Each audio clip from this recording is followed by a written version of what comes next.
Creo que estamos, ¿no? Sí. Muy buenas a todos, y gracias a todos por venir. Veo mucha gente, así que yo creo que podemos decir que batimos récord de asistencia en esta, así que estamos muy contentos. Antes de empezar a entrar en el tema, dejarme hacer un inciso para recordaros, bueno, no sé si lo visteis a la entrada, tenemos unas tazas ahí a la venta por 10 euros, son colaboración para la asociación, así que nada, el que quiera la salida vamos a estar ahí también vendiendo las tazas, así que nada, pasar por ahí. Y nada, bienvenidos al segundo evento Verano Conciencia. Pues creo que ya es el quinto evento presencial que organizamos y estamos muy contentos. Esperemos que sea el quinto de muchos más. Y nada, tenemos hoy una temática nueva. Pasamos por biología, física, sidra, vamos cubriendo un poco todo y esta vez tocaba entrar ya en geología y paleontología. Y bueno, para tratar estos temas tenemos aquí a dos expertas en el campo. Y nada, sin más, voy a pasar directamente a presentar a la primera ponente. Se trata de Laura Piñuela Suárez, es licenciada en Ciencias Geológicas y doctora en Geología por la Universidad de Oviedo. Desempeña las funciones de investigación, conservación y didáctica en el Museo Jurásico de Asturias, el MUJA, desde el año 2004. Formó parte del equipo de la Universidad de Oviedo dedicado a la propuesta, desarrollo y ejecución del proyecto del MUJA. Su principal línea de investigación se centra en el Jurásico de Asturias, haciendo especial hincapié en las evidencias etnológicas y óseas, así como en la paleogeografía de la región asturiana en aquella época. Cuenta con más de 72 artículos científicos, es coautora de 4 libros, 5 guías de campo y un vídeo dedicado principalmente al Jurásico de Asturias y a sus dinosaurios. Ha participado en 5 proyectos de investigación, 84 contribuciones en congresos y ha asistido a un total de 33. Además, ha contribuido a la organización de 5 congresos en el MUJA. Ha impartido numerosas conferencias en congresos, museos, universidades, asociaciones culturales y centros de enseñanza media. Además, realizó varias estancias de investigación, revisando colecciones y excavando yacimientos, como por ejemplo en Trento, en el Paluxy River en Texas, en Chongqing y Lanzhou en China, en Corea del Sur o en la isla White, en Reino Unido. Así que sin más, doy la bienvenida a Laura, que nos va a hablar de este negocio.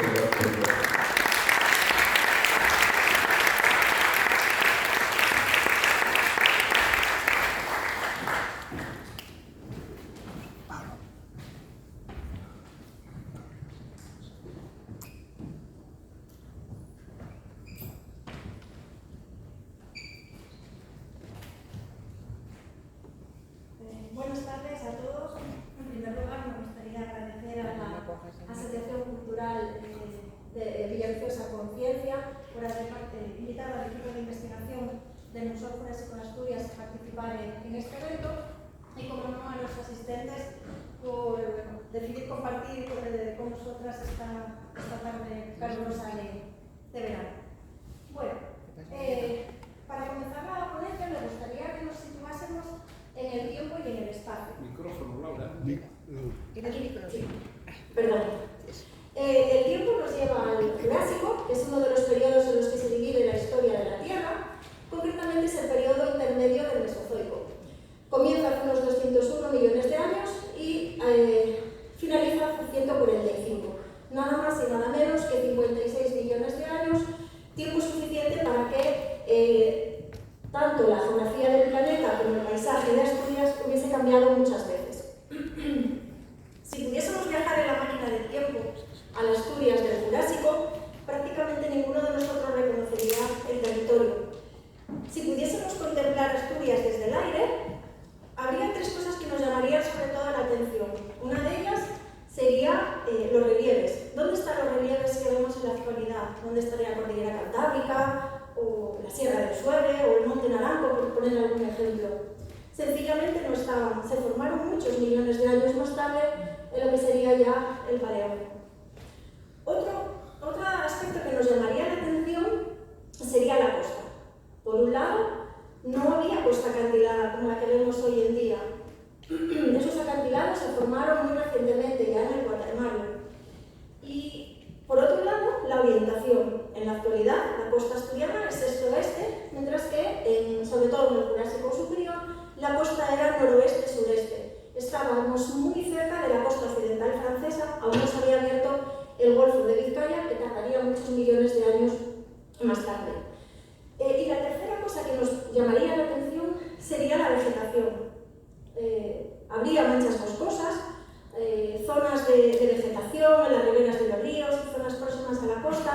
pero echaríamos en falta las praderías que vemos en la actualidad. De hecho, las gramíneas aparecen a finales de lo que sería el periodo Cretácico. Ya en tierra firme notaríamos mucho más calor que en la actualidad. Bueno, con estos días de ahora no sé si tanto, pero el calor sería más fuerte. Estábamos más cerca del Ecuador.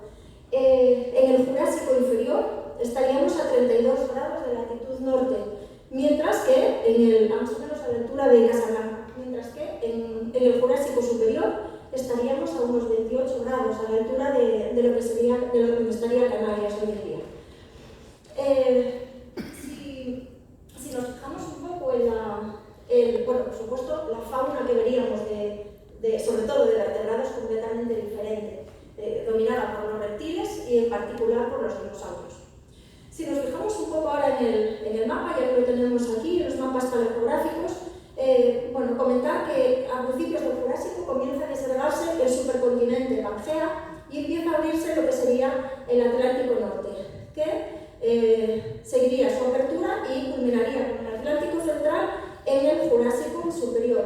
No sé si lo podéis ver desde ahí, más o menos Asturias estaría situado por aquí y por aquí estaríamos muy próximos a lo que sería la costa este americana, muy cerca de Terranova, en Canadá. Situándonos en el espacio, nos vamos a lo que sería la costa de los dinosaurios, el sector litoral de unos 57 kilómetros de longitud, comprendido entre el Cabo Torres en Gijón y la playa de Larra en Ribadesella.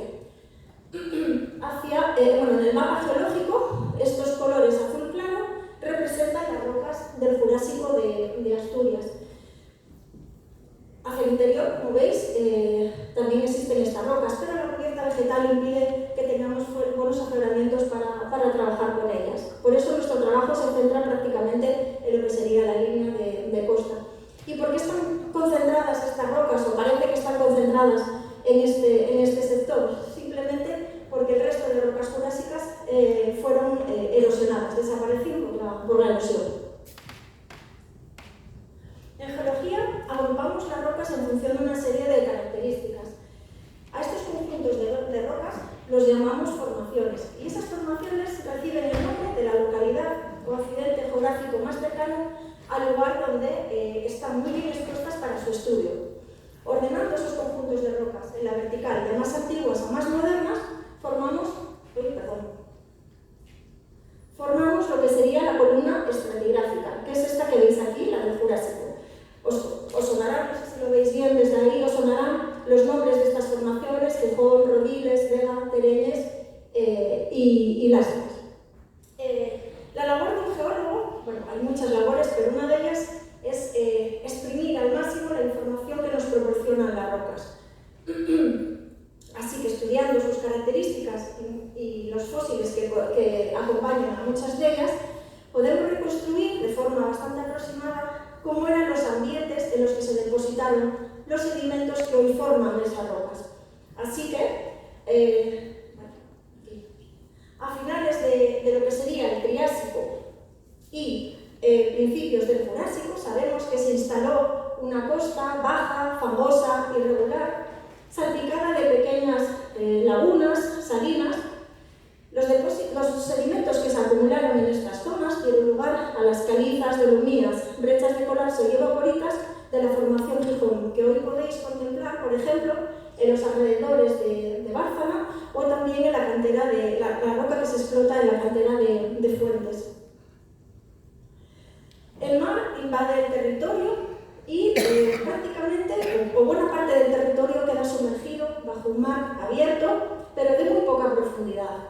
Los sedimentos que se acumularon en el fondo de este mar, los depósitos calcáreos, dan lugar a la alternancia de calizas, estas rocas más claras, y margas, este gris oscuro, que forman lo que conocemos como formación Rodiles, y que podéis ver entre los acantilados que discurren desde el este de la playa de Rodiles hasta Santa Mera, y al otro lado de la ría, en la zona del Puntal. A juzgar por la cantidad y variedad de fósiles que aparecen en estas rocas marinas, podemos decir que la vida en ese mar se desarrolló de forma especial espectacular. Los organismos más abundantes son los invertebrados y dentro de estos los moluscos, con dos grupos principales.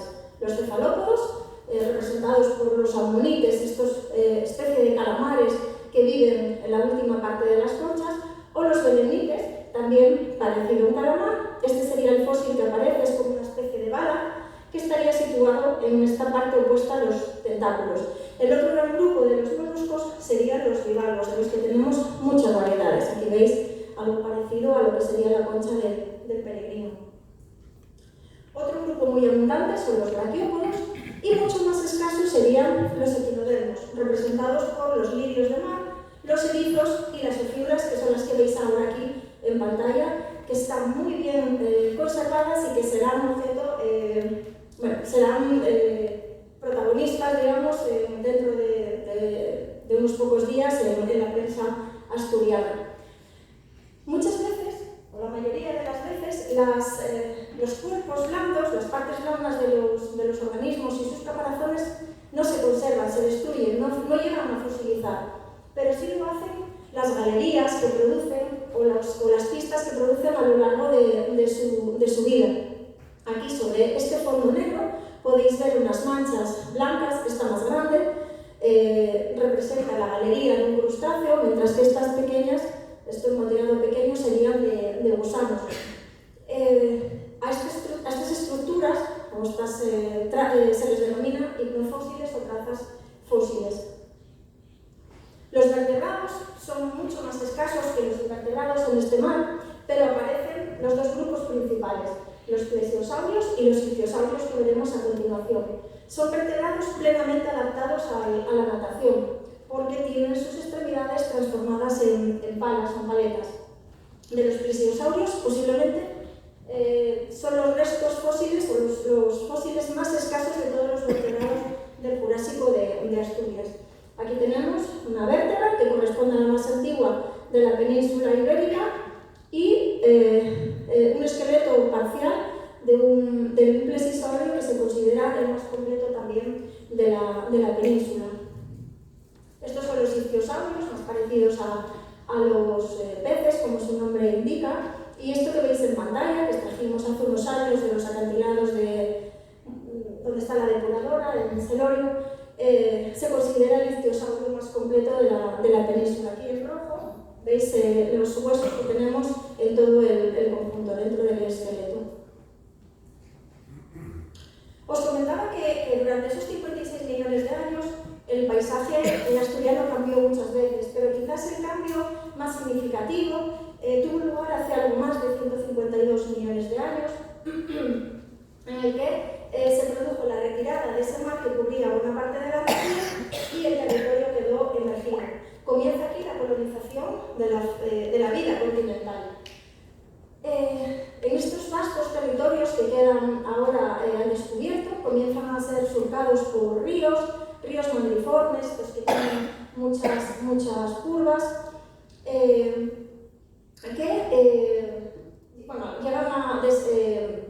desembocan en un mar interior que veremos ahora a continuación. Estos ríos funcionan esporádicamente, sobre todo en épocas de abundantes lluvias. Las rocas relacionadas con estos sistemas de ríos son las areniscas, conglomerados, areniscas y lutitas, principalmente rojas, que se pueden ver hoy en día en los acantilados del extremo este del puerto de Tazones.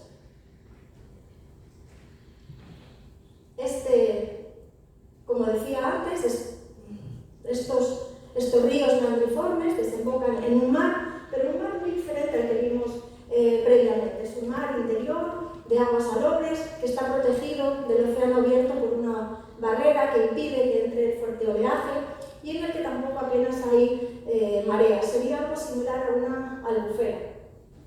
Los depósitos que se acumularon en el fondo y en la costa de este mar interior dieron lugar a las calizas y margas grises de lo que sería la formación Tereñes, que se pueden ver inmediatamente al este del puerto de Tazones. Y por último, estos ríos mandriformes, cuando vienen muy cargados de arena y la depositan en la costa, forman los sistemas deltaicos. Las rocas relacionadas con estos deltas serían las areniscas, rutitas y margas que forman el conjunto de lastres y que podéis ver desde el acantilado al este de la playa de La Rioja hasta inmediatamente al oeste del puerto de Tazones. La formación lastres es sin duda la que más restos de vertebrados ha proporcionado, así como de plantas del Jurásico. Y de estas últimas están representadas por muchas variedades de lechos, hay coníferas, ramas, troncos, incluso los frutos. Tenemos los equisetos o la cola de caballo, unas plantas distintas que se llaman benetitales, asociadas a sus flores, que desaparecen cuando la mayoría de los dinosaurios.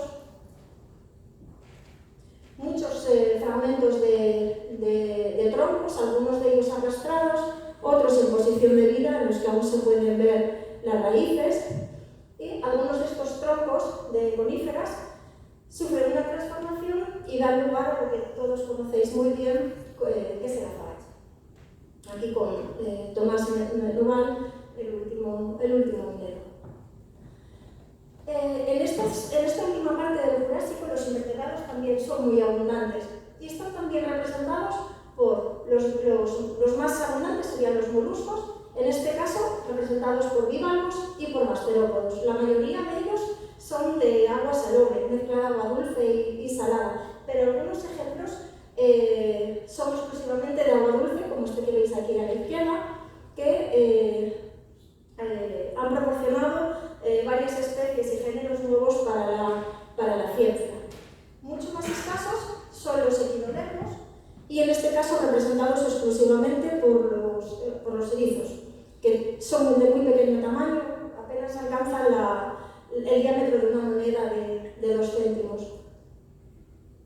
En esta última parte del Jurásico, las trazas fósiles de invertebrados son muy abundantes. Hemos contabilizado más de 40 variedades diferentes. Este bloque que veis aquí fue uno de los que se extrajeron hace un par de meses de la parte oeste de la playa de España. Todas estas galerías, asociadas a las ondulaciones del oleaje, son producidas, pueden producirlas todos organismos, o bien crustáceos o bien gusanos.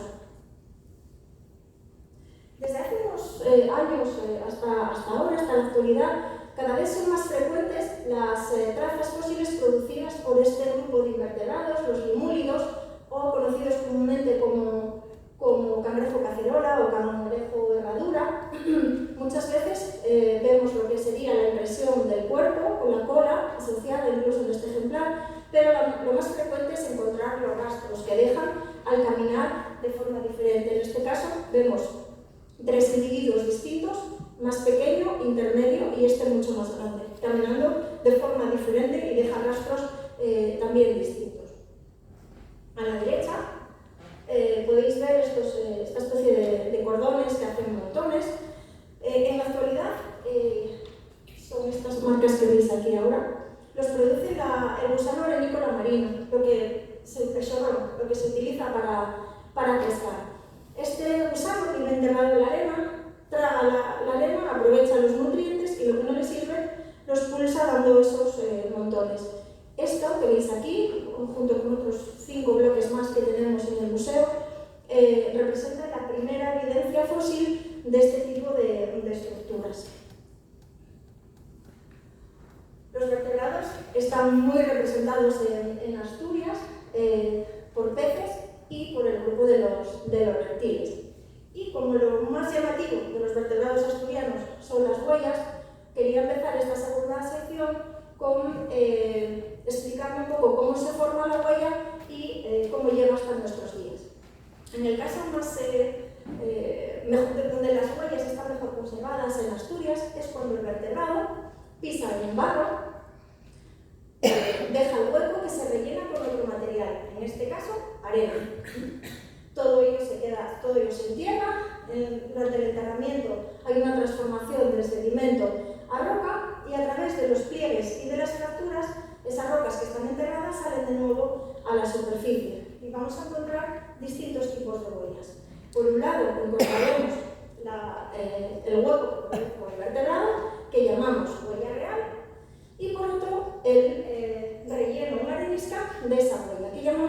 contramoldes. Quizás para que se entienda mejor, digamos que el dinosaurio pisa, o el vertebrado pisa en un barro, que tiene que tener una textura parecida a la arcilla o a la plastilina que utilizan los niños. Y en ese barro forma lo que sería el molde del flan. Pero en Asturias resulta que lo más abundante es el flan. Son los contramoldes en arenisca. De hecho, el 100% de las huellas que tenemos en el museo son contramoldes. Bueno, ya sé que los peces no dejan huellas de pisadas, pero sí producen otro tipo de trazas.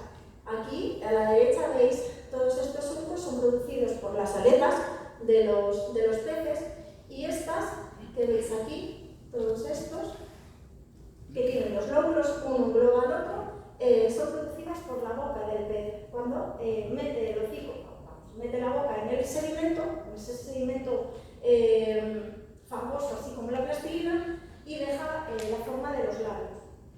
Lo que estáis viendo ahora sí serían contramoldes.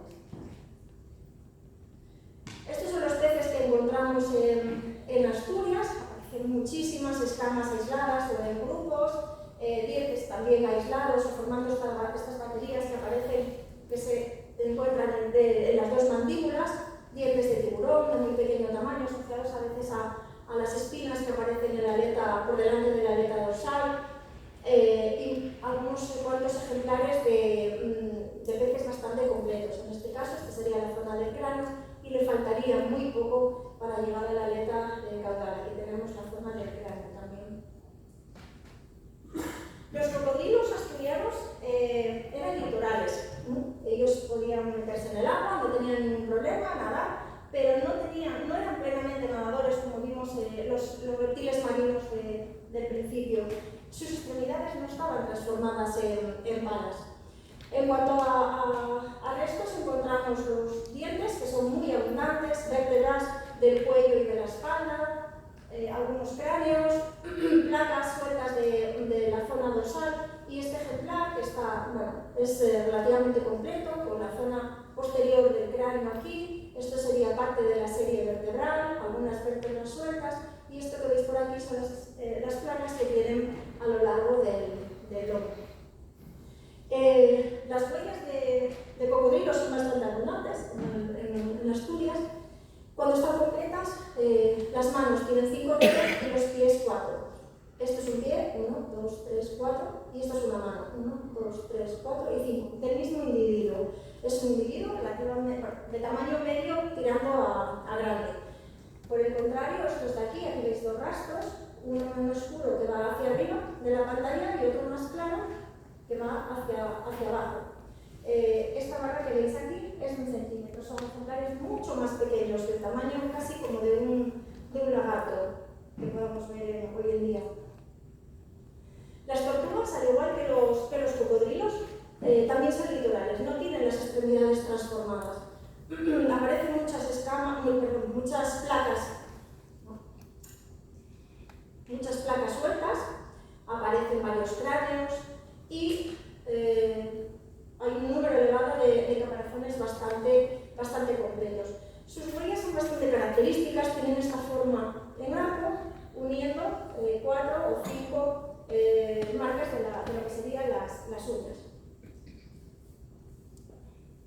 Los lagartos están representados exclusivamente por sus huellas. De momento no hemos encontrado restos óseos y son muy características. Tanto las manos como los pies tienen 5 dedos. Aquí vemos los rastros. Esto es una mano, un pie, una mano, un pie, una mano, un pie y una mano caminando en esa dirección. Y aquí hay otro más pequeño, un pie-mano, y aquí otro. Bueno, este sería este de aquí, este sería este de aquí, este de aquí, este es este, y esta mano sería esta de aquí. Esto que estáis viendo ahora mismo en pantalla corresponde a los únicos rastros que hay de lagartos en el Jurásico a nivel mundial. Los pterosaurios también están representados exclusivamente por sus huellas. Los pterosaurios o reptiles voladores, como su nombre indica, son reptiles perfectamente adaptados al vuelo, pero también se desplazaron a tierra firme y dejaron sus huellas. Lo hicieron en esta postura que veis aquí, apoyando manos con las extremidades anteriores apoyando solamente 3 dedos, porque el cuarto es el que se alarga y da lugar al ala, entendiendo ala no como un ala del ave, sino como un ala membranosa, como la de un murciélago.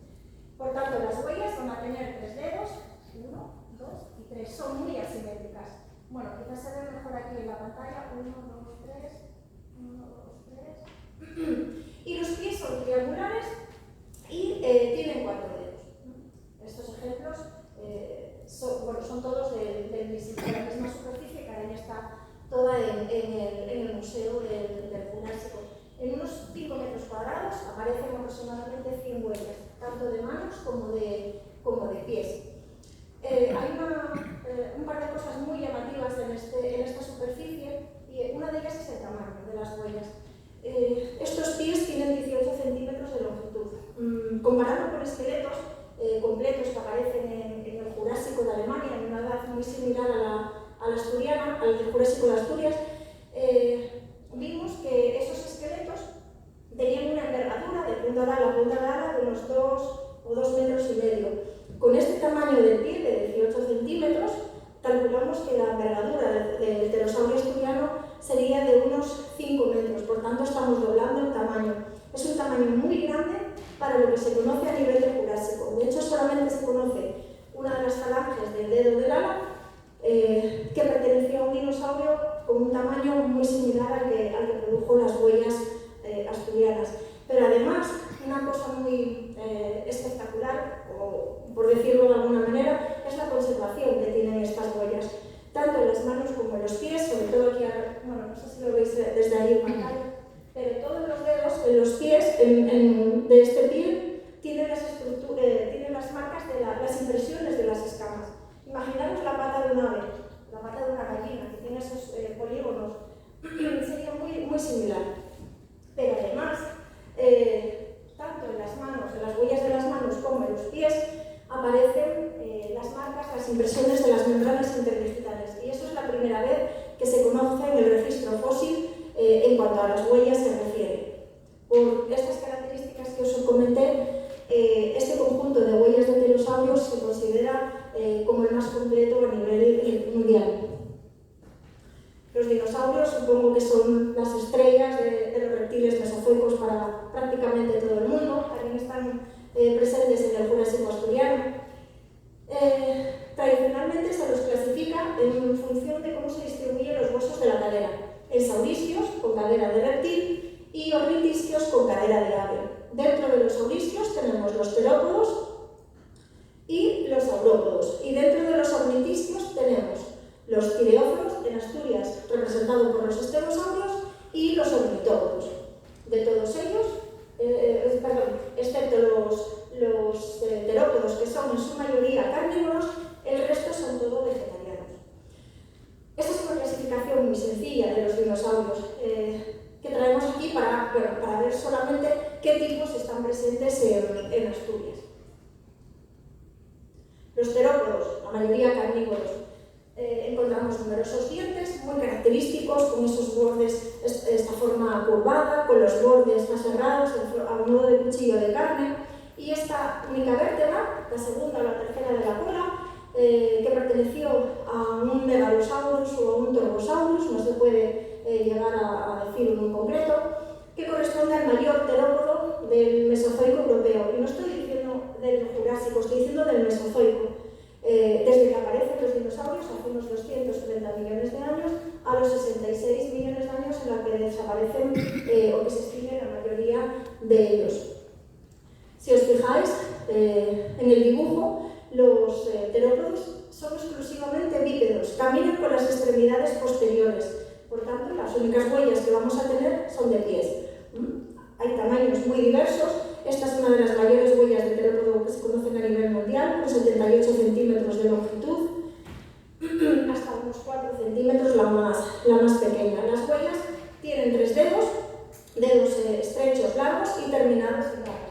Cuando están bien conservadas, se ven perfectamente las almohadillas como las que nosotros tenemos en los dedos de las manos. El otro grupo de saurisquios serían los saurópodos, de los que aparecen varias vértebras de la cola, muchas variedades de dientes, un fragmento de mandíbula y este hueso largo que corresponde a la ulna, que sería nuestro cúbito. Si os fijáis otra vez en el dibujo, lo vemos apoyando las cuatro extremidades. Son obligadamente cuadrúpedos. Tienen que desplazarse necesariamente con las cuatro extremidades. Así van a dejar dos tipos de huellas. Las manos, que tienen forma de media luna y normalmente no tienen impresiones de los dedos, y los pies, que son subtriangulares y que, cuando están bien conservados, tienen 5 dedos. Los 3 primeros un poco más largos y curvados hacia la parte externa. Dentro del grupo de los ornitisquios, los que tenían cadera de ave, tenemos los estegosaurios. Quizás no son los restos, son los dinosaurios que más huesos han proporcionado hasta ahora, numerosas vértebras del cuello y de la espalda, varias costillas y fragmentos de huesos largos que pertenecieron a estegosaurios de tamaños muy, muy grandes. Como decíamos, son también cuadrúpedos, tienen que desplazarse con las cuatro extremidades y volvemos a tener huellas de mano con forma de media luna, similares a las de los saurópodos, y pies con forma ovalada, con 3 dedos cortos y dirigidos hacia adelante. El último grupo de los dinosaurios serían los ornitópodos, del que aparecen varios dientes, vértebras de la cola, del cuello y de la espalda, y quintín. Es el resto de dinosaurio más completo que tenemos en el Jurásico de Asturias, que fue encontrado por dos vecinos de Quintueles, Paz y Vitoria, hace ya muchísimo tiempo, no estaba todavía en el museo. Lo encontraron en la zona de Quintueles, cerca de la playa de La Ñora. Aquí podemos observar parte de la serie vertebral, costillas, esto sería parte del pubis, el fémur, esto es lo que queda de la tibia, esto es el peroneo, fíbula, y esto que veis aquí son los 3 dedos del pie. Está prácticamente la pata entera, la pata izquierda completa. Los ornitópodos, hay dos grupos. Unos pueden caminar solo con las extremidades posteriores, pero hay otros que pueden utilizar las anteriores y en algunos grupos se combinan. No siempre se desplazan con las 4, pero pueden hacerlo.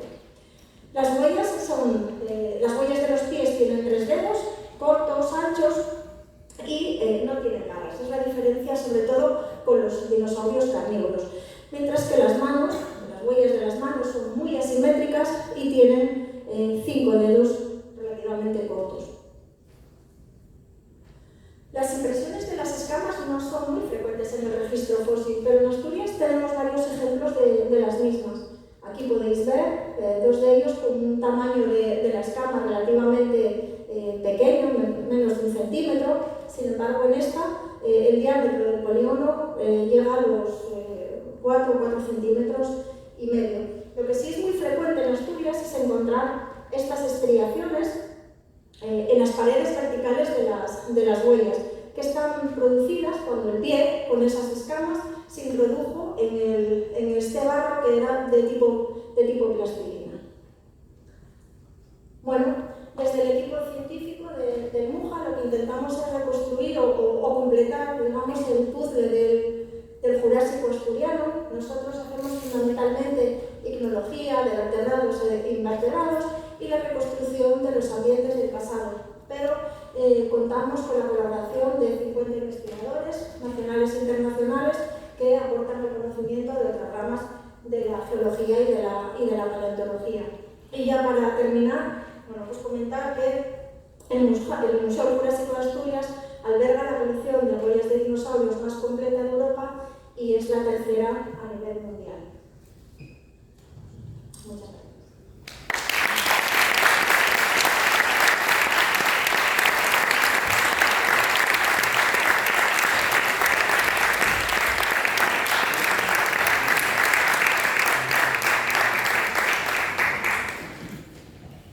Muchas gracias, Laura, por este recorrido tan completo por el Jurásico asturiano y muy interesante ver que tenemos aquí al lado sitios únicos en el mundo. Tenemos tiempo para unas preguntas, si queréis. Levantar la mano. Bueno, voy a empezar yo uno para romper el hielo. Siempre tuve la curiosidad, cuando encontráis una zona de estas de fósiles, que después, como la zona esta de aquí de Villaviciosa, ¿es porque hay un estudio previo que os dice en esta zona puede haber fósiles, o es porque primero alguien se encuentra un fósil y a partir de ahí empieza un poco, empezáis a encontrar más? Normalmente vamos a tiro fijo a zonas donde sabemos que hay posibilidades de encontrar, pero muchas veces son avisos de la gente que nos llama que encontrar esto. Pero normalmente sí vamos enfocados a la zona que creemos que ya vamos a encontrar cosas. Es frecuente encontrar, no es, de momento es frecuente, ya veremos en unos años, pero el acantilado jurásico, fijaros, llegaba, las rocas del Jurásico llegan casi a la altura de Sariego, que hasta que se erosione todo ese acantilado, todo ese territorio, va a seguir saliendo material sin parar, por cierto. Va a seguir generaciones y generaciones de paleontólogos de Muja. Muy bien, muy bien. ¿Una pregunta más? Sí, tenemos una.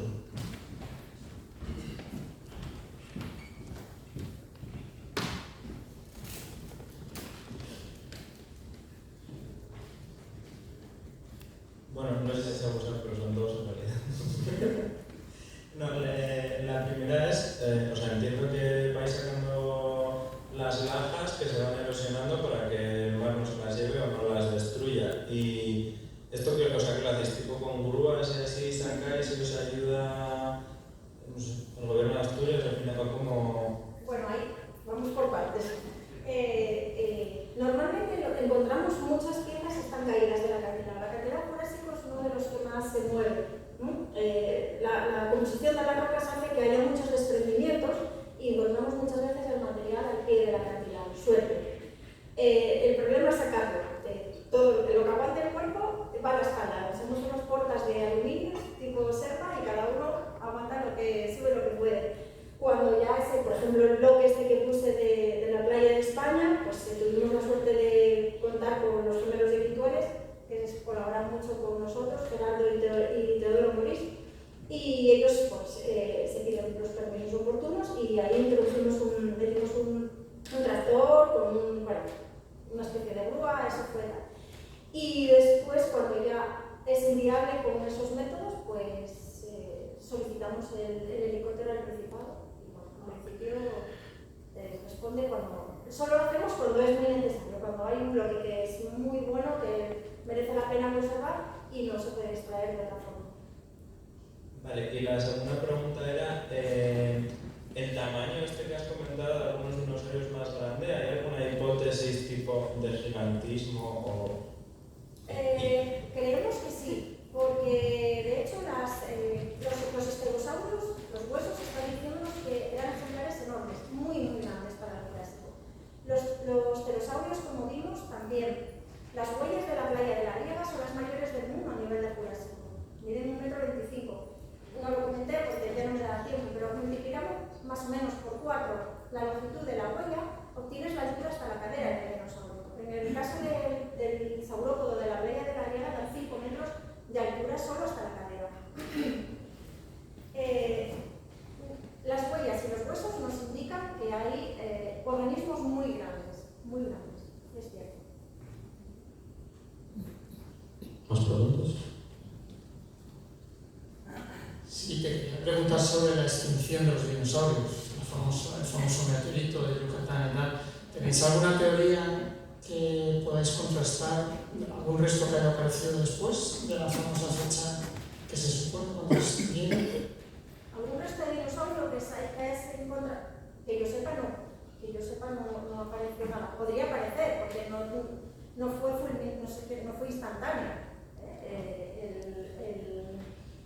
El meteorito cuando impactó produjo una nube que rodeó la Tierra, pero eso no mató a los dinosaurios, solamente en la zona próxima al impacto, eso sí, fue fulminante, pero en el resto del planeta no.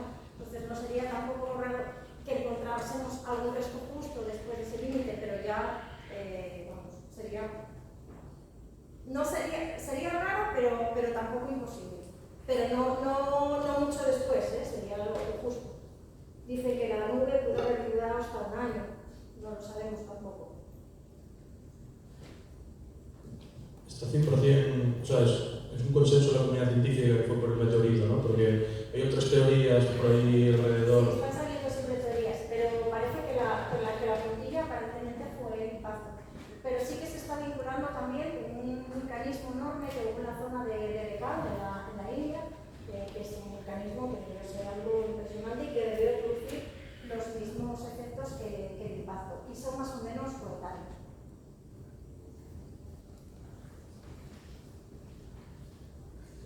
¿Alguna pregunta más? Veo que nadie levanta la mano. Si no, pues agradecemos otra vez a Laura por la presentación.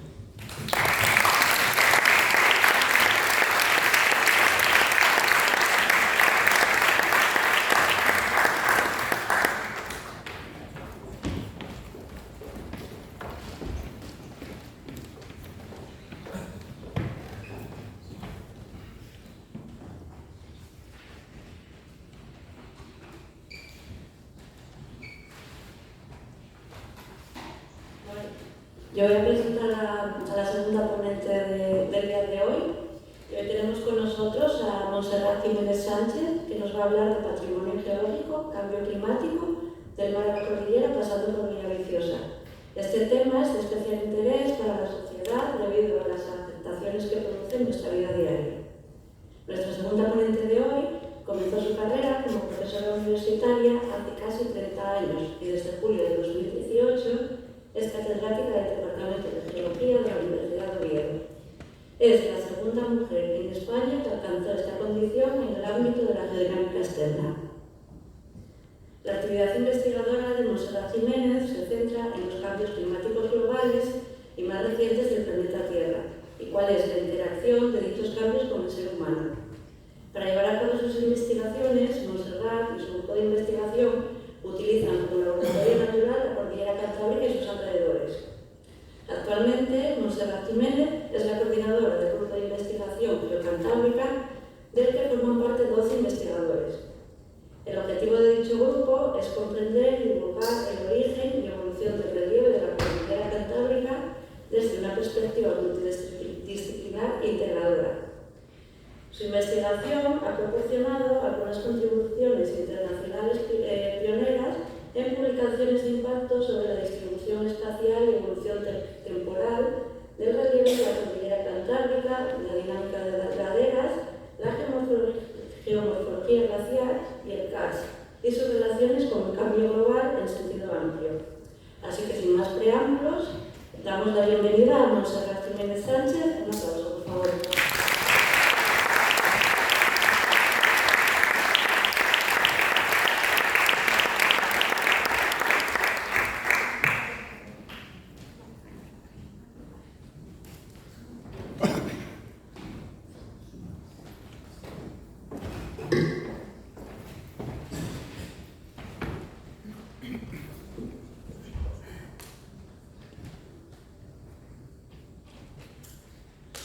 Pues hola, buenas tardes. La verdad es que es un placer estar aquí hoy en esta tarde de verano. Agradezco mucho vuestra presencia y agradezco mucho la invitación que me han hecho para este evento tan magnífico, digo, porque me parece una gran iniciativa promover la ciencia desde aquí, desde una asociación en Villaviciosa. Pues agradezco esta invitación que me ha hecho la asociación Villaviciosa Conciencia y particularmente a Pablo, que ha sido la persona con quien más he tratado a lo largo de este tiempo.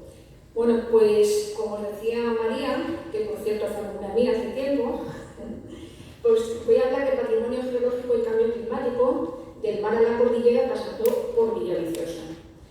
Bueno, quizás para empezar diremos, pasando por Villaviciosa o comenzando por Villaviciosa. Bueno, pues ya que estamos en Villaviciosa, voy a hablar primero un poco de Villaviciosa. Realmente, no solamente, bueno, ahora estamos en la capital del concejo, en la villa, y quizás aquí estamos familiarizados a hablar de un entorno natural que es la Reserva Natural Parcial de la Vía de Villaviciosa. Sin embargo, esta zona, todo lo que es el estuario de la Vía de Villaviciosa, que se localiza, sobre todo la parte que se localiza al norte de la villa, es también un punto de interés geológico. Es uno de los lugares de interés geológico que están inventariados a nivel nacional. El Instituto Geológico y Minero, que pertenece ahora a CSIC, tiene un inventario de 4.500 puntos, algo más de 4.500 puntos de interés geológico en toda España, y uno de ellos es precisamente el estuario de Villaviciosa. O sea, que otro elemento más a añadir al rico patrimonio que ya tiene este concejo y esta villa. Pero la charla que voy a exponer a continuación tiene estos 4 puntos. Hablaremos primero, iremos desgranando el título de la exposición. Primero hablaremos un poco de patrimonio geológico y cambio climático.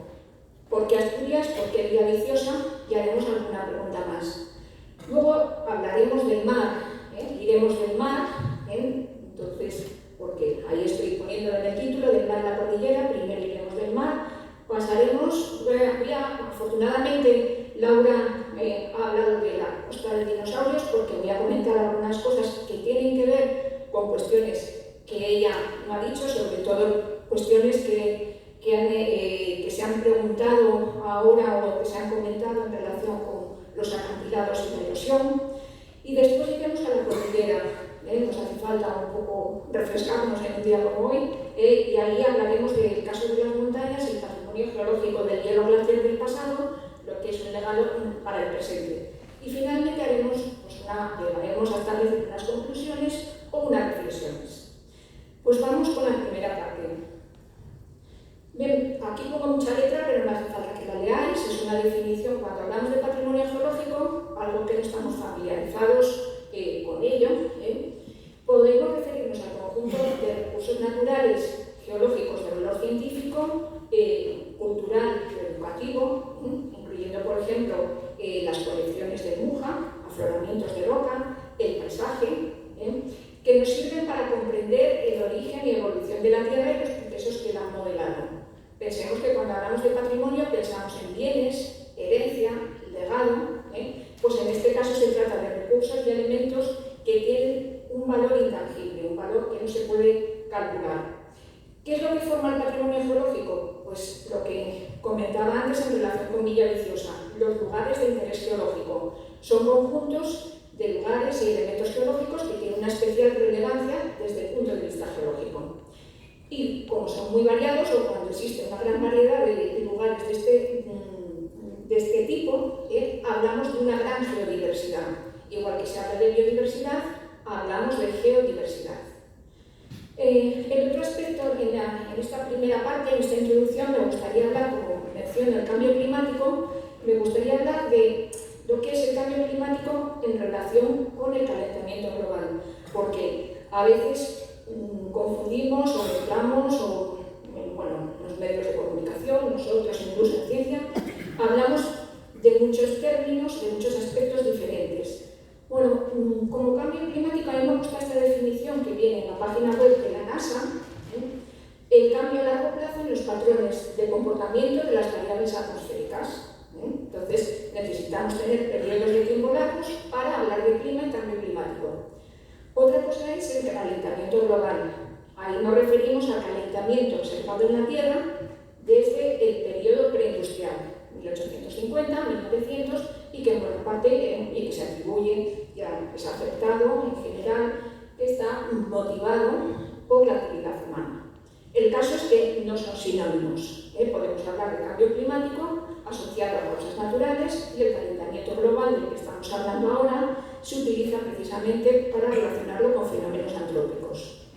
Aquí vemos algunos indicadores de calentamiento global, sería el caso del ascenso del CO2, aquí tenemos cómo ha ascendido de 380 ppm en 2005 a 417 en julio de 2021, el caso también del ascenso de la anomalía térmica, aproximadamente 1 grado centígrado en 2020, el caso del ascenso del nivel del mar, estamos hablando de unos 3 milímetros al año, 3,4 milímetros al año, y luego aquí vemos pues, cómo sería el caso del aumento de la temperatura en relación con las actividades humanas.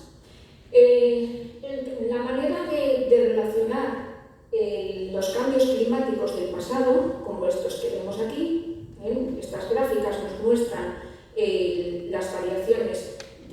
CO2 en el pasado, en los últimos 800.000 años. La manera de relacionarlas con el presente, con estos valores que vemos aquí tan altos, que corresponden al periodo preindustrial, a este extenso pues serían los sondeos, fundamentalmente una serie de indicadores, pero fundamentalmente los sondeos de hielo. Las burbujas de CO2 conservadas en los registros de hielo son un buen nexo de los cambios climáticos del pasado con el calentamiento global del presente y de los tiempos recientes. Sin embargo, estos cambios climáticos han ido actuando, han ido sucediéndose a lo largo de la historia terrestre. Aquí vemos las gráficas de evolución del clima desde hace 500 millones de años hasta la actualidad. Bueno, todo esto lo dejo ahí, son temas que pueden ser controvertidos, pero son cuestiones que van a estar de alguna manera relacionadas con lo que voy a exponer a continuación. ¿Por qué Asturias precisamente es interesante para hablar de patrimonio geológico y cambio climático? Bueno, pues en primer lugar, si nos fijamos en el relieve de Asturias, todos conocemos este relieve tan espectacular, que pasa de más de 2.600 metros, Pico Torreferrero, 2.648 metros en los picos de Europa, hasta los 0 metros a nivel del mar en la costa, en menos de 30 kilómetros en línea recta. Entonces, el relieve de Asturias es muy diverso, como lo es también su geología, su litología, su estructura, y también es una zona muy interesante desde el punto de vista ambiental. Siempre se habla de Asturias como paraíso natural por su riqueza ambiental en espacios protegidos, pero también se hablaba de Asturias, alguien habló de Asturias como paraíso geológico, y creo que fue en su día el presidente Tiriareces. Además, por otra parte, Asturias tiene una gran geodiversidad. No tenemos más que ver este mapa con esta profusión de colores. Cada color corresponde a un grupo de litologías, a grupos de rocas que, como vemos, presentan unos trazados muy sinuosos relacionados con la compleja estructura de la región, y todo ello ha contribuido a que la zona tenga una gran cantidad de lugares de interés geológico. Al menos están inventariados 58, el inventario del Instituto Geológico y Minero, pero hay seguramente muchos más. Los vemos aquí en esta imagen. Bien, ¿qué preguntas podemos hacer a Asturias? Por una parte, y a Villaviciosa, por otro, ya que he hablado de Asturias en general, de Villaviciosa en particular.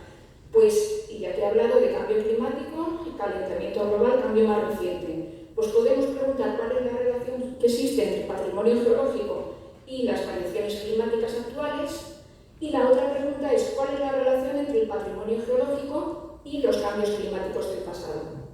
Respecto a la respuesta a estas cuestiones, pues este es el objetivo de la exposición, contestar a estas dos preguntas. Y es que dos lugares de interés geológico, de estos casi 60 que he comentado, pueden tener respuestas. Uno de ellos se encuentra precisamente en Villaviciosa, en la zona de Tazones, primero en la costa de los dinosaurios y particularmente en la zona de Tazones, y el otro, al que me voy a referir, está en la cordillera, hay algunos más, pero me voy a referir a uno muy concreto que está en el Parque Natural de Redes. Bien, pues entonces vamos a ir ahora a la parte del título que corresponde al mar, en el caso de la costa de los dinosaurios, y hablaremos del patrimonio geológico, acantilados y erosión. Así, trataremos de responder a la pregunta de cuál es la relación entre el patrimonio geológico y las variaciones climáticas actuales. Bueno, no voy a decir nada de los afloramientos jurásicos, simplemente reconocer aquí el trabajo de todo el equipo científico de MUJA. Está aquí José Carlos, Laura, pues que aparte de colegas y amigos, pues tienen toda mi admiración por el trabajo que llevan realizando ya desde hace tantos años. Y el paisaje del que nos ha hablado Laura es un paisaje de millones de años. Yo me voy a referir al paisaje actual. Y en concreto me voy a referir a un lugar de interés geológico, de estos 58 que hay en Asturias, que se sitúa en las inmediaciones del faro de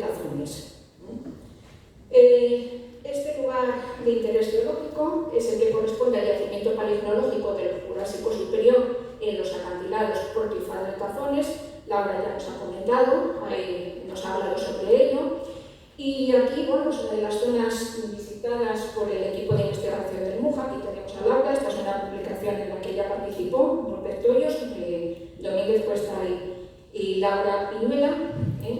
Entonces, en esta zona se encontraron 32 elementos de fauna paleontológicos del Jurásico, pero desde 1997 se ha perdido parte de este patrimonio. Bien, ¿qué es lo que ocurre? Que el lugar de interés geológico, tal como nos comentaba Laura ahora en el turno de preguntas, fundamentalmente, una buena parte de ese lugar de interés geológico se encuentra en el pedrero, se encuentra en el material que está caído de los acantilados. Ahí es donde se recupera parte de los restos.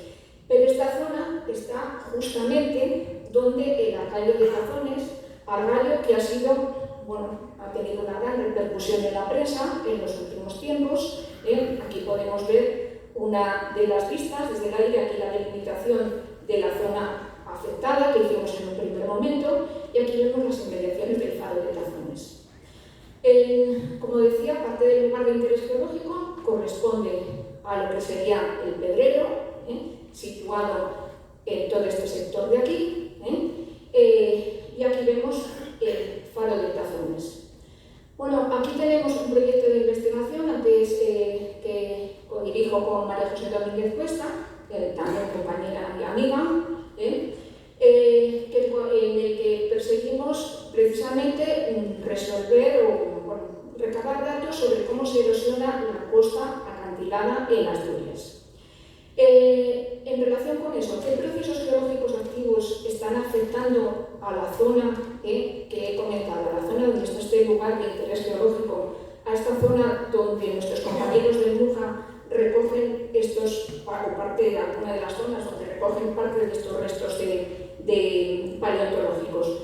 Bueno, pues como podemos apreciar, aquí tenemos toda la zona del pedrero, representada en tonos azules. Aquí vemos en rojo una serie de líneas que corresponden a zonas de fractura, y aquí vemos una serie de líneas también que corresponden a zonas donde se producen argallos. En conjunto, toda la zona constituye lo que sería el gran argallo de Tazones.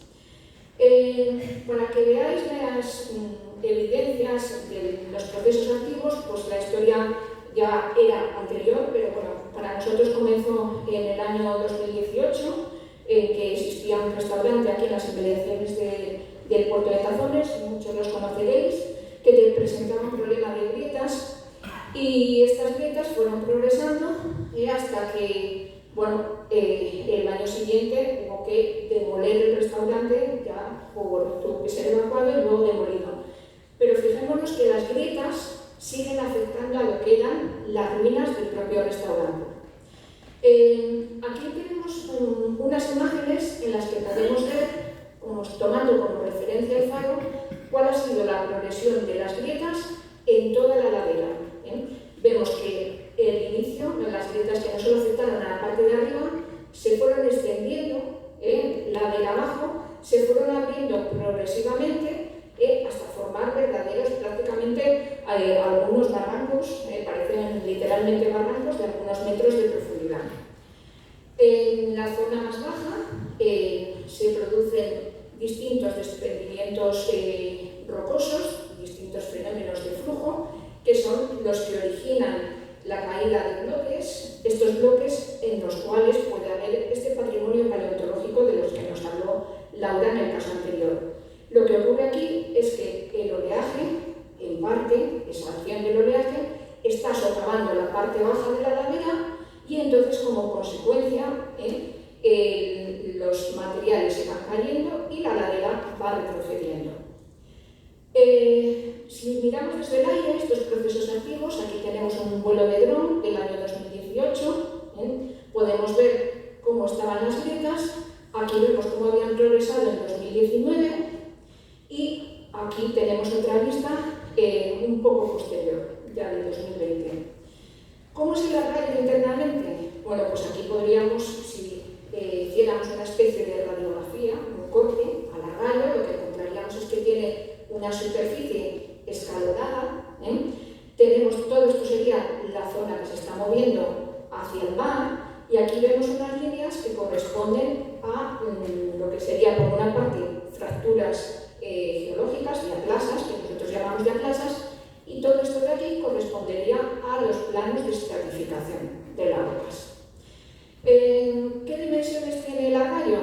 Bueno, pues tiene una superficie de casi 71.000 metros cuadrados, una profundidad que oscila entre 10 y 50 metros y un volumen de 3,5 millones, 3.550.000 metros cúbicos.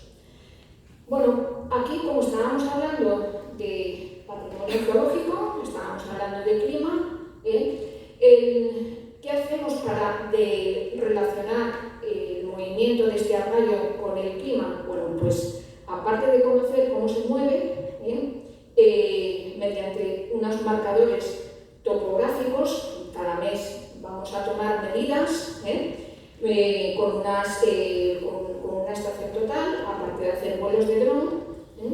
Entonces tenemos que recabar datos de oleaje y también de precipitaciones. Este gráfico de aquí, aunque es un poquito denso, nos muestra algunas cosas que son muy interesantes. Si nos fijamos en esta parte del gráfico, de aquí, bueno, aquí tenemos representada la lluvia, las precipitaciones, tanto en 24 horas como las precipitaciones que se hicieron entre las distintas medidas topográficas, el desplazamiento del arraigo, la humedad del suelo y la altura del oleaje. Bueno, pues podemos, aquí además aparece la precipitación acumulada. Podemos ver aquí cómo en febrero de 2019, justamente coincidiendo con una época de lluvias de 64,5 milímetros en 24 horas y con una altura de la ola de más de 6 metros, se produjo el movimiento de 12 marcadores a lo largo de más de 50 centímetros en la ladera. Y luego, en noviembre de 2019 fue un año bastante importante en el movimiento de esta zona, cuando la precipitación máxima alcanzó 82 milímetros, algo más de 82 milímetros, uno de los marcadores registró una medida de 14 metros. Y además la altura de la ola en ese caso era superior, una altura de más de 9 metros. Vemos, por tanto, que tanto el movimiento del arraigo, aquí tenemos una pequeña recreación, tiene lugar sobre todo en relación con fenómenos climáticos actuales, tanto precipitaciones como oleaje. Esto nos hace reflexionar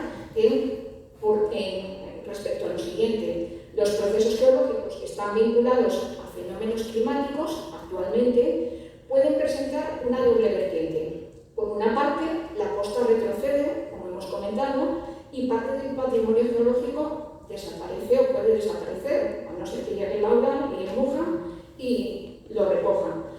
Pero por otra parte, la fragmentación y caída de bloques desde el acantilado contribuye a la exposición de este patrimonio y permite la recuperación del mismo. Bien, con eso paso al tercer punto que iba a comentar. Hemos ido del mar y ahora vamos a la cordillera, vamos al caso de las montañas, el patrimonio geológico del hielo glacial del pasado. De las preguntas que hacía al principio, aquí voy a tratar de responder a la segunda. ¿Cuál es la relación que existe entre el patrimonio geológico y los cambios climáticos del pasado? Bueno, pues hemos estado viendo las características de un lugar de interés geológico y ahora nos vamos a ir en línea recta hasta el Parque Natural de Redes, a otro lugar de interés geológico, el de los depósitos glaciares en la zona de Playa-Mayones y Valdevezán. Bueno, para empezar, sí que me gustaría, quizás no tengamos en mente algo tan refrescante para una tarde como la de hoy, que es el hecho de que la cordillera cantábrica en tiempos estuvo cubierta de hielo. No solamente Asturias, las zonas más altas de Asturias, sino toda la cordillera cantábrica. De hecho, el hielo alcanzó una superficie de más de 3.100 kilómetros cuadrados. El paisaje sería algo parecido a esto que vemos en la parte inferior derecha. Aquí vemos todas las zonas estas blancas, ocupando las áreas más elevadas de las montañas que corresponderían a casquetes de hielo glaciar. Y la información del lugar de interés geológico de la que voy a hablar nos ha ayudado a saber cómo era este hielo glaciar. ¿Dónde está el lugar de interés geológico? Pues se encuentra en un sitio trascendente, también desde el punto de vista ambiental, al igual que ocurría con la ría de Villaviciosa, reserva natural parcial, también lugar de interés geológico, pues un lugar como el Parque Natural de Redes, que es no solamente parque, sino también reserva de la biosfera, tiene lugares de interés geológico. Esta zona, el Parque Natural de Redes, cuenta con más de 60 circos glaciares, aproximadamente los inventariados unos 62. Algunos de ellos, aquí podemos ver uno que es bastante llamativo, que corresponde al circo que alberga el lago Vales, que está limitado por una morrena, un depósito glaciar que está como represando actualmente el lago. Podemos ver estas aristas, estas formas semicirculares, todas ellas corresponden a un paisaje de tipo glaciar, un paisaje de un glaciar, de glaciares que ya no existen. Bueno, aquí vemos una vista del lago Vales, precisamente limitado por estas morrenas, estos depósitos que dejó el hielo glaciar en su momento. Para darnos una idea de cómo estaría no solamente la zona del Parque de Redes, sino este sector que comprende la cuenca alta del Narón y la cuenca alta del Porma y de lo que sería la cabecera del Duero, tenemos aquí esta reconstrucción del hielo que hizo Laura Rodríguez en su tesis doctoral, y vamos a fijarnos justamente en este valle de aquí, el valle del río Monasterio, que es donde se encuentra el lugar de interés geológico. En esta vista que se puede realizar con el Google Earth, podemos ver precisamente las características del valle del río Monasterio. En la zona alta presenta unas aristas como las que he comentado antes, estas formas tipo circos que evidencian la presencia de hielo glaciar, y aquí vemos unas crestas, una especie de muros que delimitan este prado, esta zona, la vegada de Brañagallones, que tiene esta morfología triangular. Tendríamos que hacer un esfuerzo de imaginación, pero vamos a intentarlo, para imaginar, para conocer cómo era esta zona cuando había hielo. Si nos acercamos un poco, veremos, aquí tendríamos toda la zona de la vega. Esto ha sido un antiguo lago glaciar, no sé si se ve bien por aquí. Estas serían las morrenas, los depósitos que habría abandonado un glaciar, que se verían aproximadamente por ahí. Y este es el tipo de depósitos, de sedimentos que habría dejado el hielo. Para saber más de cuándo hubo hielo glaciar en la zona, habiendo reconstruido, o ya sabiendo que se trataba de una serie de morrenas, de depósitos glaciares que estuvieron represando un lago que se colmató, lo que hicimos hace tiempo, ya a finales de los 90, hicimos un sondeo y datamos con carbono 14 la base. Nos proporcionó una edad de 33.000 años. ¿Qué pasa? Que eso significaría que el glaciar tenía que haber pasado por allí a los 33.000 años o antes. Otros depósitos, otras morrenas que aparecen en la zona, también fueron datadas con otros métodos, y llegamos a establecer que el hielo glaciar había estado a 1150 metros de altitud hace 18.000 años, a 1170 metros hace 16.000 años, y posteriormente, hace 14.000 años, seguiría habiendo hielo y a los 13.000 años se habría retirado. Todo esto lo sabemos a través de evidencias geomorfológicas que aparecen representadas en este mapa. Bueno, como esto igual es un poco difícil de imaginar, porque tendríamos que ver mucho glaciarismo de repente, y esto se estudia en las asignaturas, pues vamos a tratar de, bueno, aquí tenemos el límite de lo que sería el hielo glaciar en toda la zona. Vemos cómo ha ido retrocediendo. Aquí sería como sería el paisaje glaciar antes de 33.000 años, aquí hace 24.000, luego hace 18.000 y después a 13.000 años. Bueno, pues para hacernos una idea de cómo habría sido la zona entonces, hasta la actualidad, veremos que tenemos aquí representado el viaje del hielo de 33.000 años atrás hasta el momento presente.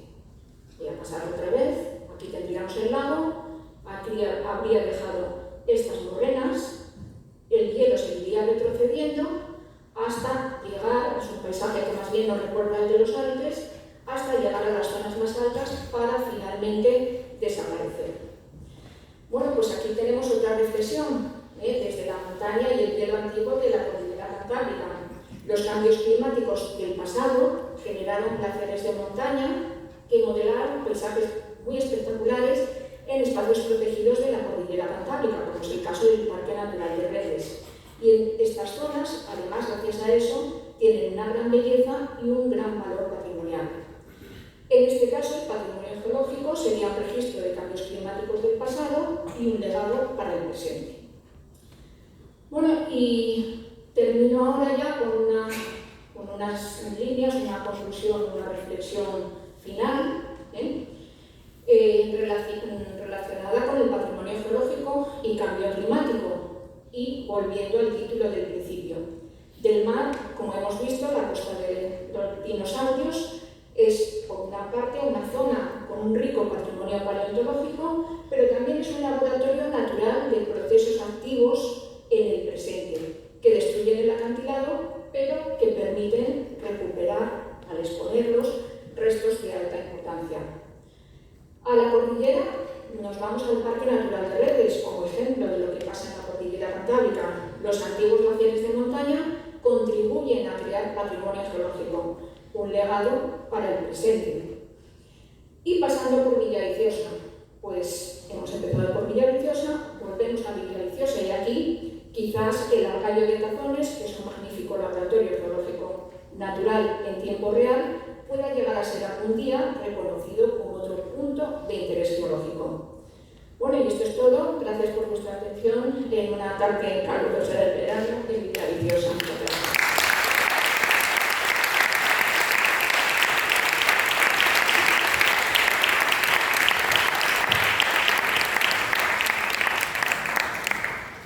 Bueno, muchas gracias, Monse, por la presentación, y pasamos ahora a las preguntas.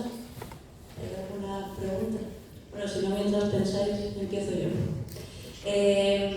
Esto, bueno, no sé si sería más para ti o para Laura o entre las dos. En relación con el Argallo de Tazones, ¿hay algún plan de coordinación o de monitoreo de manera que todo lo que está siendo expuesto en el mar pueda ser recolectado o tenido en cuenta por el MUJA? Y si el Argallo aceleró este proceso o no. Bueno, son varias preguntas, yo creo que igual podemos. A ver, por una parte hay claro, no me he detenido más en ello porque, bueno, por una cuestión de tiempo, no sé, pero aquí el Argallo lo hemos estado estudiando desde 2018 con dos proyectos del Plan Nacional. Hemos tenido ayuda también, que quiero agradecer aquí al Ayuntamiento de Villaviciosa, que nos ha proporcionado apoyo, al vecindario de Tazones, que está por aquí Luis Batalla, entonces, y también han colaborado allí los gemelos que antes comentaba Laura, entonces, ayudándonos a desglosar. Entonces, esto, bueno, me gustaba también decirlo porque son cosas que... Entonces, lo que nosotros estamos monitorizando en tiempo real, casi, la zona. Hay unos hitos, fenos aquí instalados, se va a medir una vez al mes, a veces con la pandemia el intervalo de tiempo se dilató más, 75 días aproximadamente, se recopilan datos de precipitación, datos de oleaje, Y bueno, lo que vamos haciendo es tomar medidas, pero ¿qué ocurre? Que esa zona, ante la peligrosidad, ante el riesgo que podía suponer para el acceso del terreno, nos pusimos en contacto con el Ayuntamiento de Villaviciosa, que por cierto está aquí Alejandro, el alcalde, y entonces estuvimos comentando precisamente que podía haber algún que otro problema, y entonces lo que hicieron fue cerrar la zona para protegerla. Entonces ya el caso es que hubo alguna publicación, la que he comentado antes, en la que Laura participó con María José, con una alumna que hizo su trabajo fin de grado, y ya en cuanto a la recogida de restos, aparte de los que he comentado yo creo que se lo puede ampliar Laura. Sí.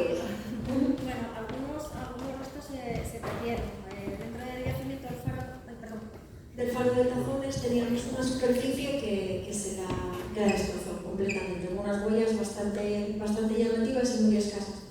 Pero por otro lado, intentamos hacer un recorrido cada poco tiempo, por lo que se mueve.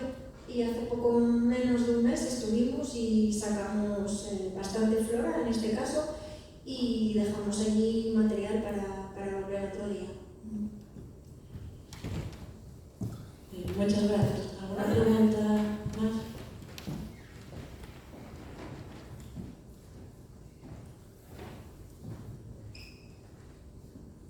Joder.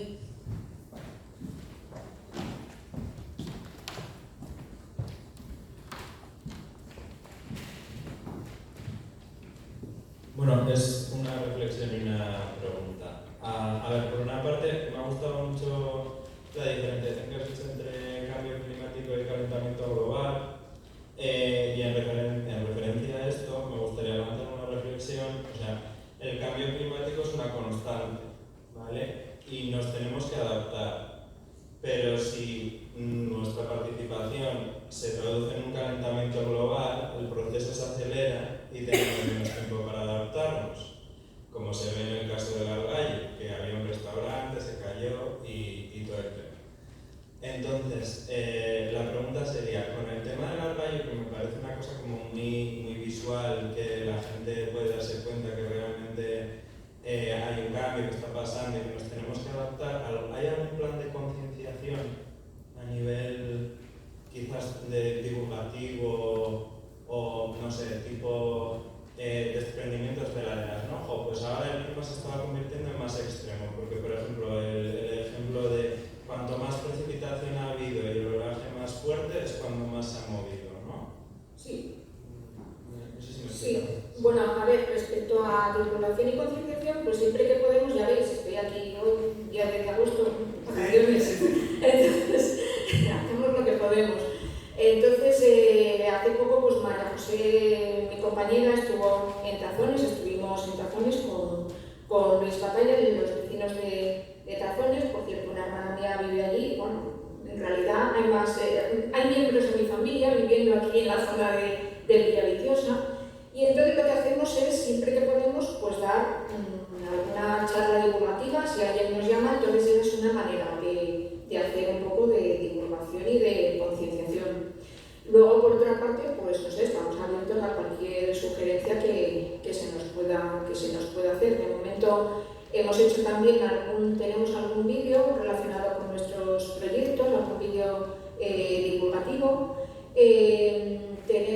Pero bueno, realmente de momento, como digamos tema de concienciación, pues hasta ahí es hasta donde estamos llegando, porque luego parte de nuestro tiempo y los resultados que obtenemos van a publicaciones científicas, a congresos. Entonces tratamos de hacer un poco de todo para que llegue a todos los sectores sociales. Sí que quería puntualizar una cosa. El caso de este argallo, el argallo ahora se está moviendo, es un laboratorio geológico natural, magnífico, pero este fenómeno ha sucedido previamente ya en los acantilados costeros. De hecho, toda la zona, bueno, toda esta zona en la que estamos, todos estos materiales jurásicos, de cuya extensión nos habló Laura, pues es una zona muy proclive a que existan este tipo de fenómenos, tanto de fenómenos que llamamos de gravedad en general, desprendimientos, caídas, porque porque las rocas están inclinadas hacia el norte en buena parte de las zonas, en buena parte de los acantilados, y además existen muchos sistemas de fracturas. Digamos que los macizos rocosos son como si fueran un cubo de Rubik, que están, los distintos cubos que lo componen están como sueltos entre sí, ¿no? Están poco sujetos, poco unidos entre sí. Entonces, el fenómeno ya ha sucedido antes, o sea, eso, ahora lo que pasa es que tenemos la oportunidad de verlo, de asistir a uno de estos fenómenos y además de monitorizarlo, y sí que es cierto que ante un escenario de subida del nivel del mar, sí que se espera que estos fenómenos, cuando lo hemos visto, altura del oleaje, precipitaciones, todo esto vaya a incrementar la actividad digamos, del arraylo. Pero ojo que en otras zonas de la costa cantábrica estamos viendo que los acantilados, cuando se producen estos fenómenos, el material que se cae protege al propio acantilado de la erosión. Esto sucede, por ejemplo, en la zona del Huarca. Entonces yo ahí siempre intento ser cauta, por eso al principio he puesto estas precisiones sobre cambio climático, sobre calentamiento global, etc., porque creo que siempre hay que tener en cuenta los factores locales. A veces pueden predominar o matizar lo que sería la influencia de los factores globales. No sé si con eso he contestado. ¿Alguna pregunta más?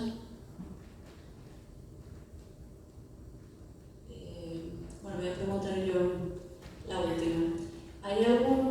¿Está alguien ahora trabajando, investigando cómo los cambios en Asturias, como en la dirección que vamos, a lo mejor quizás menos precipitaciones continuadas, pero más de repente, más cantidad, cómo va a afectar eso a los arrayos o en general? Bueno, nosotros lo estamos estudiando a nivel de los arrayos, que la verdad es que son investigaciones que son un intervalo de tiempo muy corto. Pero bueno, de momento, este tema concreto que planteas, pues tampoco sé decirte quién más. En el caso de los arrayos, pues la verdad es que no conozco a nadie más en esta zona. No, lo que me refiero es cómo va a evolucionar a lo que vamos. ¿Cómo va a evolucionar? O sea, modelos predictivos. Bueno, yo creo que de momento, a ver, yo creo que todavía, en realidad no conozco a nadie que lo esté haciendo, pero creo que todavía tenemos pocos datos para hacer estos modelos predictivos. O sea, esto que os he puesto, que es muy detallado, no llega a 5 años de investigación. Entonces son un montón de datos que son difíciles tomar y demás, y relacionarlo con variables climáticas a largo plazo, todavía tenemos un intervalo de tiempo muy corto. Entonces, de aquí al futuro va a pasar con esto lo que decía Laura antes, va a quedar acantilado jurásico, para que lo estudien las generaciones venideras, y yo creo que de aquí a 5 años así, pues a lo mejor sí que se pueden hacer estos modelos predictivos para estos casos concretos. Muchas gracias. Voy a hacer yo otra. Desde una manera, de un punto de vista ya más práctico, o sea, el futuro del armario es que colapse totalmente y quede libre parte, o sea, esa parte de la costa. No, lo que esperamos de momento, con lo que estamos viendo, es que se vaya liberando el material tal como está sucediendo ahora, digamos que poco a poco. Hubo un tiempo, de hecho, en que salieron algunas noticias en la prensa que no nos gustaron mucho, por eso que se hablaba de un posible desastre y una gran peligrosidad un riesgo para el pueblo de Tazones, y tal y como va evolucionando esto, pues no es el caso. Entonces, estamos hablando tiene una gran superficie, la profundidad, ya habéis visto esa especie de radiografía que he puesto, cómo va descendiendo, y de momento no se espera que colapse toda la masa a la vez. Se espera que esto vaya siendo poco a poco y que los fragmentos, los materiales estabilizados vaya siendo retirado por el mar. Lo que pasa es que ahí sí que es cierto que hay que tener cuidado, y en esa zona, además que al igual que en otras zonas peligrosas, hay que tomar precaución. O sea que de momento no esperamos ninguna catástrofe. Entonces, espero que no nos equivoquemos. No esperamos catástrofes. Eso sí, cuidado al pasar por allí, cuidado el ayuntamiento lo tiene ahora, tomaron cartas en el asunto y bueno, aquello se cerró, se limitó el paso. Lo malo de todo esto es que bueno, el arroyo también, al salir en la prensa, pues se convirtió en una especie de reclamo turístico improvisado. Entonces había gente, precisamente como no se podía ir a ver o no se debía, pues iban a verlo. Entonces, en fin, somos así, ¿no? Entonces es mejor verlo desde el aire o verlo desde lejos. ¿Alguna pregunta más? Bueno, pues con esto concluimos. Un aplauso para Monse.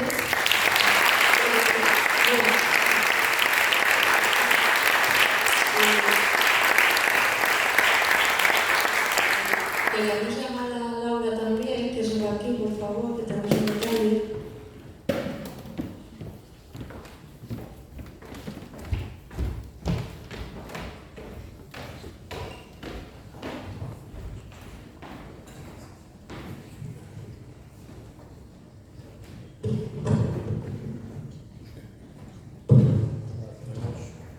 Tenemos una réplica de la manzana de Villaviciosa y una taza para cada una de vosotras.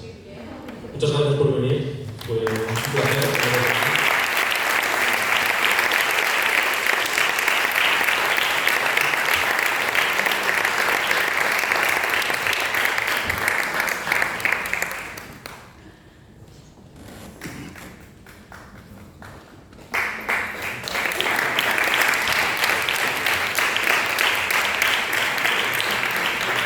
Nada, desde aquí despedimos ya. Como os decía al principio, creo que batimos récord de asistencia, así que encantados de que hayáis venido, muchas gracias. Y nada, recordaros que ahí fuera tenemos lo de las tazas, si queréis alguna taza. Y nada, desde nuestra parte creo que podemos decir que nos vemos otra vez en invierno. Un saludo a todos.